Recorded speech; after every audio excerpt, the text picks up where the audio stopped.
I want you to just think for a second about the immense amount of labor that goes into being perceived as flawless. Oh, yeah. It's a lot. Right. Like imagine you're stepping into a nightclub.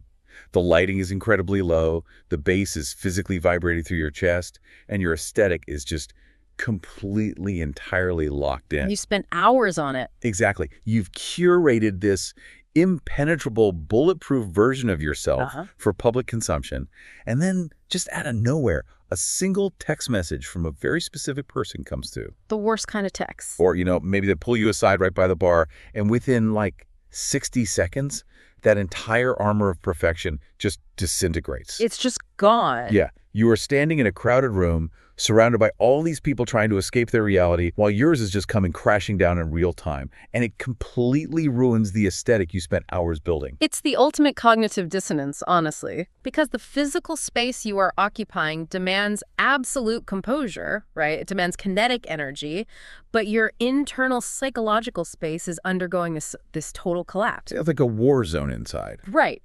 You're trapped between the physical expectation of the club and the physiological reality of heartbreak. It's a really intense place to be. And that specific tension, like the friction between the pristine pop surface and the devastating emotional collapse underneath, that is our exact mission for this deep dive today. I am so excited to get into this one. Same here.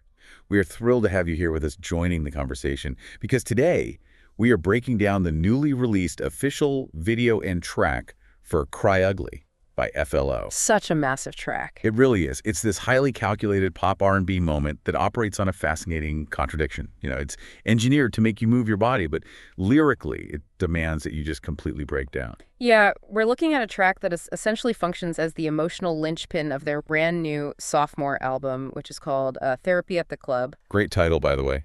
Yeah. Incredible title. And the way we are going to dissect this today is by synthesizing a really wide array of perspectives. We've got a lot of ground to cover. We do. We have some incredibly sharp critical breakdowns from Beats Per Minute, New Wave Magazine, and The Culture Crypt. Some of the best music journalism out there right now. Absolutely. And we're also weaving in raw streaming data from Miss Stream Count, plus a meticulous lyric analysis from Litres MUSBR. The Brazilian site, right? Yeah, they did a fantastic deep dive on the lyrics. And on top of that, we have some very candid behind-the-scenes voice notes the group uploaded via AZ Lyrics. Which are so revealing. They really are. Plus, we have the transcript from a recent live acoustic set they did, which strips the whole track down to its bare bones. So basically, all of this material points to a massive inflection point for FLO.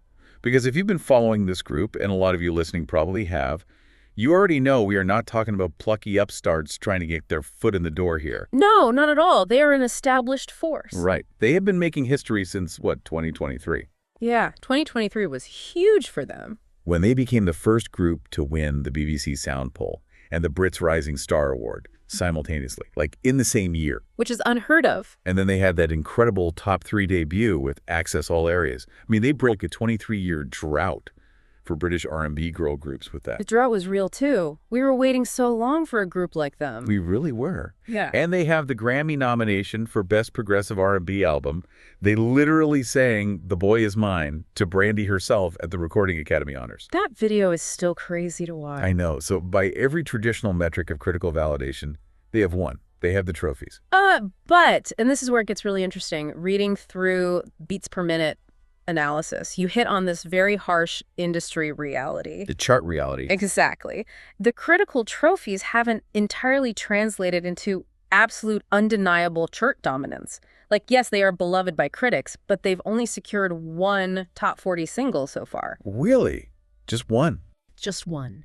So there is this palpable ceiling they are pressing up against. It's like they have the respect, but not the global ubiquity yet. And they were fully aware of that ceiling. Like, you can hear it in how they speak in these interviews and voice notes. They don't hide it at all. Not even a little. Renee Downer has been very, very vocal about the fact that they are tired of just being called the polite future of R&B. They want the present. They want to be the standard right now. Exactly. They are aiming for the cultural saturation of Destiny's Child or the Spice Girls.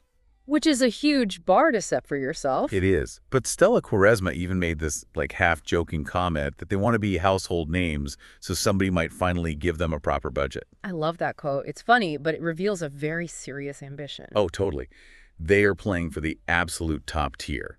And Cry Ugly is the track being weaponized to break through that glass ceiling. Which requires a complete reimagining of how they present themselves, starting with the macro concept of the album itself. Right, let's talk about the album concept.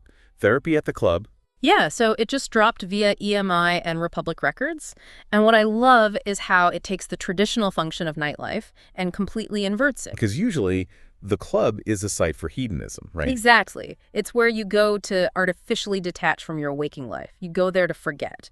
But this album uses the architecture of the nightclub as a site for confession and emotional reckoning. I love how the beats per minute piece frames the album's sequencing, actually, because they point out that it runs chronologically through a night out from the pre-game hype to the morning after. It's a very literal timeline. Yeah, but they interpret the track list as reading almost like a pharmacy. Yes, the pharmacy analogy is brilliant. Right. You have tracks named Side Effects, Small Doses, Remedied, Sober, and eventually Therapy at the Club. It's such a brilliant framing because it treats love and toxicity not just as like fleeting emotions, but as highly potent chemical substances. And the club is the delivery system. Exactly. The club is the dosage delivery system. The entire record is essentially a stress test. Well, it's asking this core question.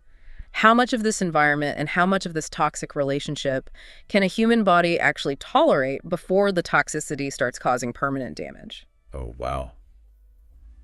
That is dark, but so compelling. So within that, like pharmaceutical stress test, Cry Ugly sits at track 3. Track 3, very early in the night. Yeah, so it's the exact moment the dosage becomes too high. You've had the arrogant, untouchable pregame with Side Effects. Right, you're feeling good. You've taken the small doses. Yeah. But Cry Ugly is the point in the night where the facade shatters. The New Wave magazine review describes this as the energy being stripped back into open wound R&B. Open wound R&B, what a phrase. It's perfect. Because it's so raw. And it's the least performed moment on the record. I mean that in the sense of, like, putting on a brave face. It speaks to a broader shift in how artists are utilizing club music right now, honestly. We're definitely seeing a trend there. Yeah, we are seeing the dance floor being transformed into a very public therapy session. Right. Like, the artist is surrounded by bodies, bathed in kinetic lighting, the bass is bumping, but internally, they are processing profound grief. It's a total subversion of escapism. Exactly. You go to the club to run away from the problem, only to realize the problem followed you onto the dance floor. It creates this wild friction. Like, the analogy I keep thinking of is, it's like booking a private room at a Michelin star restaurant. Okay, yeah. You curate a flawless, multi-course tasting menu. You're in a tuxedo or a ball gown. Mm-hmm. And then halfway through the evening, you just start screaming at your partner across the table. Just a full-blown screaming match over the caviar. Yes. And the glamour of the setting actually magnifies the ugliness of the breakdown. It totally does. Because if you have a breakdown in your sweatpants in your living room, it's kind of expected. That's where breakdowns belong. Right, it's just a Tuesday. But when you are fully styled in a high-end environment, the contrast is what makes the emotional collapse so visceral and shocking. And that contrast isn't just thematic, it is structurally engineered into the sound of the track itself. Right, the sonic blueprint. Let's get into that. Because if you're going to have an emotional collapse in a nightclub, the music still has to function within that physical space. It can't just be a sad piano ballad. Right, the DJ can't just stop the set for you to cry. Exactly. The song has to force the listener to move their body even as the lyrical content is tearing them apart. Which brings us to how they actually built this thing. Because when you dig into the behind-the-scenes voice notes from the LA recording sessions, you realize FLO didn't just stumble into this sound. Oh no, this was highly intentional. They actively recruited pop music's premier league to build it. George's voice note specifically names the team they worked with. Yeah, she mentions Amy Allen, Boy Matthews, and the producer Oakfelder. Which is a huge lineup. It's a massive pivot. It's crucial to understand what trading their longtime producer MNEK for someone like Oakfelder actually means on a mechanical level. Right, because MNEK was basically their sound for the first few years. For the first 4 years of FLO's career, MNEK largely defined their aesthetic. He is a master of that lush, nostalgic, heavily stacked, 90s vocal harmony. It's beautiful music. It is beautiful, but it's very rooted in a specific era. It's very throwback. By bringing in Oakfelder, Julian Brunetta, and Amy Allen, I mean, these are people who write for Teddy Swims, Sabrina Carpenter, Zayn. They are enlisting engineers of mass appeal. They want that global radio hit. Exactly. They are going for the throat. And the girls were very transparent that this was a conscious evolution. Like, Fortune talked about leaning into their own songwriting instincts during these LA sessions. That's right. And Stella mentioned the intimidating process of learning to speak up in a room full of these massive multi-platinum hit makers and saying, actually, you know what? I don't like that. Which takes so much guts. It really does. BPM makes a great point that this sounds like a minor detail, but asserting that level of creative control over industry veterans is a massive leap in artistic maturity for a young group. They are essentially dictating the terms of their own mainstream crossover. Like, they aren't just letting the producers run the show. Right. And Oakfelder's production style here is incredibly kinetic. He knows exactly how to mix low-end frequencies so that they just punch through a club sound system. The bass on this track is crazy. It's undeniable. But what's genius is that he leaves enough space in the mid-range for the vocal vulnerability to sit front and center. So the vocals aren't drowned out by the beat. Exactly. The Culture Crypt review really nailed it when they called the track an unfiltered emotional outpour paired with an irresistibly danceable beat. But I want to pull at a thread from George's voice note, because she says something that is both funny and deeply revealing about the state of modern music right now. Oh, about the rhythm thing. Yes. She mentions their goal in LA was to create a rhythmic R&B record, specifically referencing the vibe of Neo and Rihanna's Hate That I Love You. A classic. A total classic. But mid-sentence, she catches herself and laughs, pointing out that calling it rhythmic R&B is totally redundant. Because the R literally stands for rhythm. Right. Rhythm and blues. It's a great moment of self-correction, but it highlights a very real phenomenon in the industry right now. Which is what? Well, over the last decade or so, alternative R&B has drifted heavily toward the atmospheric. Oh, yeah. Very moody. It's become moody, ethereal, and often very, very slow. It's music engineered for late-night drives or staring at your bedroom ceiling. It prioritizes the vibe over kinetic movement. Right. The rhythm almost became an afterthought to the blues. Exactly. So the fact that FLO has to explicitly state their intention to inject rhythm back into their R&B track is telling. They are actively fighting against the lethargy of the current landscape. They are waking the genre back up. And they pack this entire sonic and emotional punch into a runtime of exactly 2 minutes and 39 seconds. Which is an exercise in extreme pop efficiency. It's so short. It is, but in the streaming era, where attention spans are heavily fragmented, a 2.39 runtime ensures that every single second is load-bearing. There is no fat on the track. Yep. None. The groove establishes itself immediately, the emotional stakes are raised, the climax hits, and it gets out before the listener have any chance to disengage. It practically demands to be played on a loop. You finish it and you're like, wait, I need to hear that again? Because it doesn't overstay its welcome. Right. But, you know, the beat gets your body onto the floor, but the lyrics are what actually keep you there. The lyrics are devastating. Let's look at the anatomy of this specific breakdown, because the concept of the ugly cry is so universally understood, right? We've all been there. Oh, absolutely. Yet it's so rarely articulated this sharply in pop music. When you look at the transcript from their acoustic performance at HMV 363, stripped of all that Oakfelder club production, the words hit with a totally different kind of violence. They really do. The Letras analysis from Brazil does a fantastic job unpacking the psychology of these specific lyrics. Walk us through it. Well, the opening lines immediately establish the setting and the tone. They sing, 1 a.m. on the dot, guess it's bullshit o'clock. This man don't know when to stop. Bullshit o'clock. I mean, that is just iconic writing. It really is. It anchors the listener in a highly specific, universally frustrating scenario. The weaponization of timing. Exactly. Because it is always 1 a.m. It's never 8 p.m. before you leave the house, when you could just decide not to go. Right, when you could just stay in your pajamas. It's exactly at the apex of the night, when you are feeling yourself the most, that the toxic partner decides to initiate the conflict. Because it's about power. And the lyrics constantly contrast the immense physical effort of the aesthetic with the emotional drain of the argument. Like the line about the makeup. Yes. Did my makeup just to watch it all running. You have invested time, money, and skill into crafting a flawless exterior. The ugly cry isn't just about sadness, right? No, it's about the physical betrayal. Exactly. It is about the physical betrayal of your own body ruining that artifice. It's the mascara running, the blotchy skin, the hyperventilating. It is the absolute loss of control. And the chorus hits this perfectly. They say, got me looking in the mirror like, fuck me, you know how to make a pretty girl cry ugly. It's such a brilliant framing of the situation. Because it's not just, oh, you broke my heart. It's, look at what you physically did to my face. You ruined the art. Exactly. Yeah. It's like curating a pristine, beautiful art gallery, getting every painting hung perfectly, the lighting is just right. Yeah. And then someone walks in and just starts throwing paint thinner on the walls. That is exactly what it feels like. The devastation isn't just the act of vandalism. It's the knowledge of how much labor went into the beauty that is being destroyed. And the toxic partner knows that. Right. They know exactly the value of the pretty, which is why reducing it to ugly is a deliberate act of control. They know what they're doing. And Beats Per Minute makes a really brilliant observation about how the vocal performance itself embodies this vandalism. Yeah, I wanted to ask you about this. They note that the vocal delivery stops performing composure. I love that phrase. But what does that actually mean mechanically? Like, as an expert, how does a vocalist stop performing composure while still technically singing on key? It's really in the phrasing and the breath control. Okay, tell me more.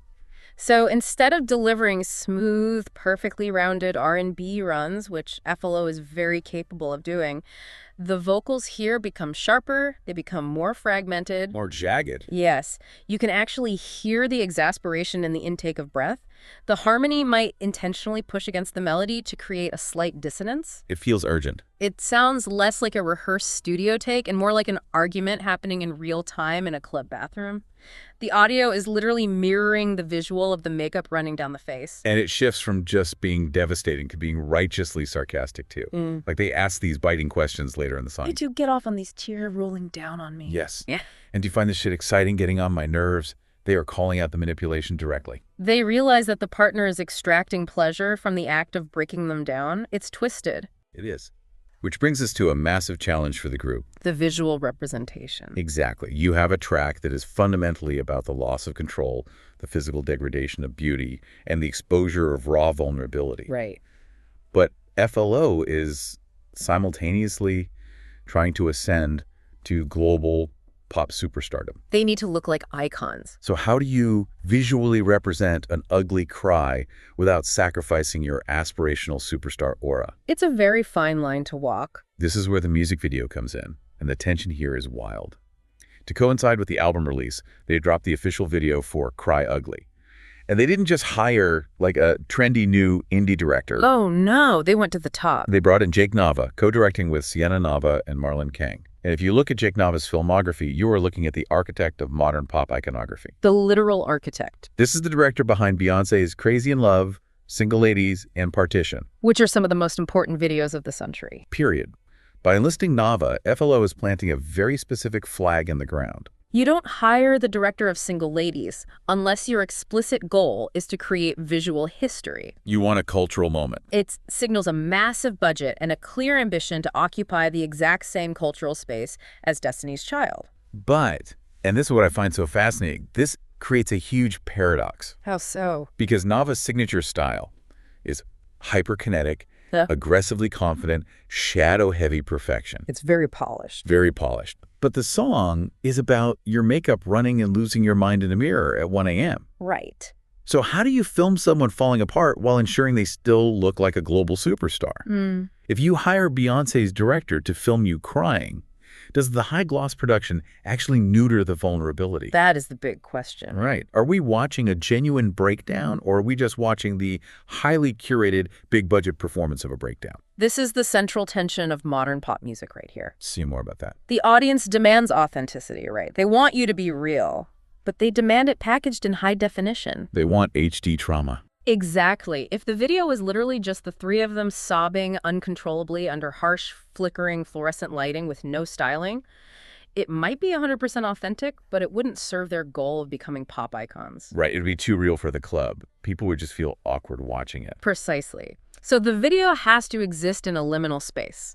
It has to utilize the kinetic lighting, the high-end styling, and the choreography to sell the pop star ambition, while relying on the raw vocal performance and the micro-expressions of the group to sell the emotional truth. It's a balancing act. A very difficult one. But if we want to know if the emotional truth actually survives all that gloss, I think we have to look at how they performed it outside of the Nava-directed universe. The acoustic set. Right? Because the day before the album dropped, they did this acoustic set at HMV 363.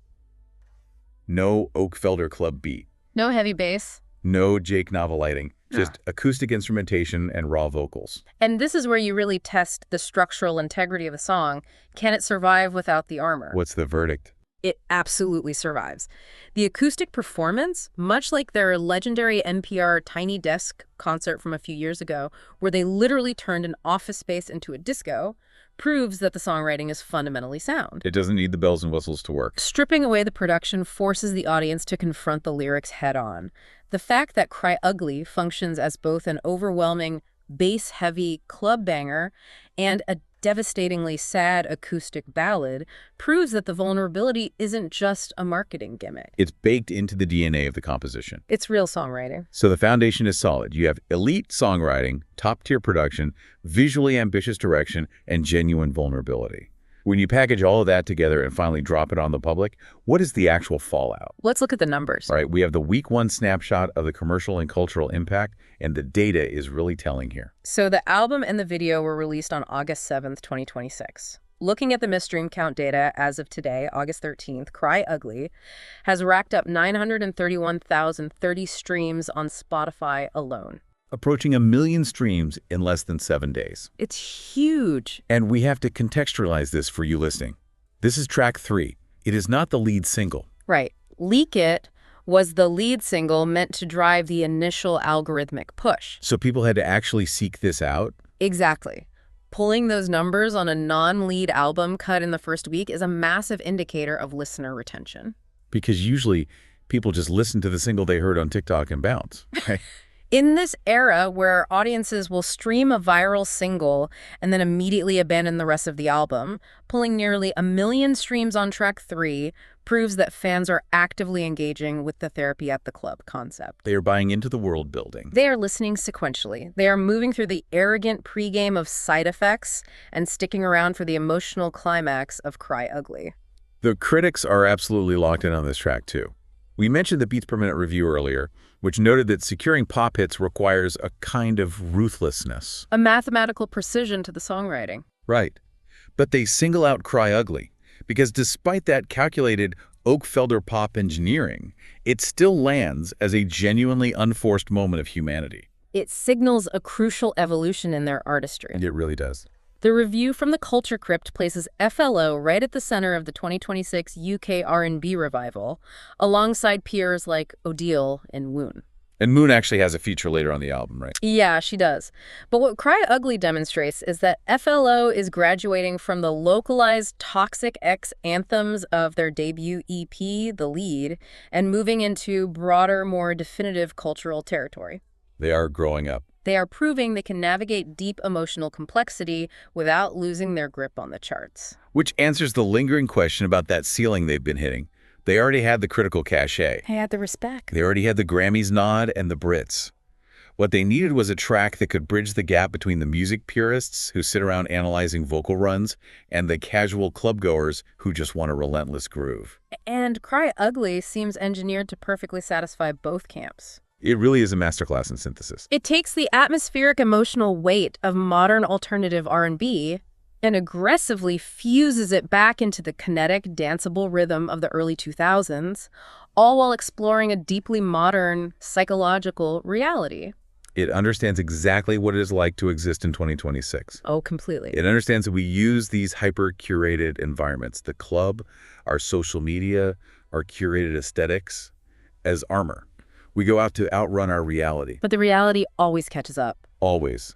Usually right at 1 a.m. in a bathroom mirror. Bullshit o'clock. Bullshit o'clock. Yeah. FLO took that exact feeling, paired with Beyoncé's director and pop's biggest hitmakers, and turned a messy breakdown into an undeniable triumph. They turned the worst moment of a night out into the most replayable moment of the entire album. They absolutely did. But before we finish up this deep dive, I want to turn this back to you, the listener, and leave you with something to really chew on. Always the best part. Because we have spent this entire hour breaking down the brilliance of FLO's vulnerability. We've applauded them for showcasing the ruined makeup, the loss of composure, the ugly cry. We've praised the authenticity. Right. But if you zoom out and look at the music industry today, there is a growing expectation that every artist must commercialize their trauma. It's practically a requirement now. They are actively incentivized to package their most painful, messy moments as relatable content for our consumption. So at what point does our constant demand as an audience for an artist's ugly cry become a toxic relationship of its own? Are we the toxic partner? Kind of. Are we empowering artists by celebrating their vulnerability? Or are we just sitting around the club waiting for their armor to crack, purely for our own entertainment? It really forces us to examine our own complicity as consumers of their pain. It does. Keep that in mind the next time you're on a dance floor, moving your body to a track where an artist is pouring their absolute heart out. Such a great point to end on. Thank you for joining us on this deep dive. Whether you're building your armor up or watching it shatter, we will see you next time.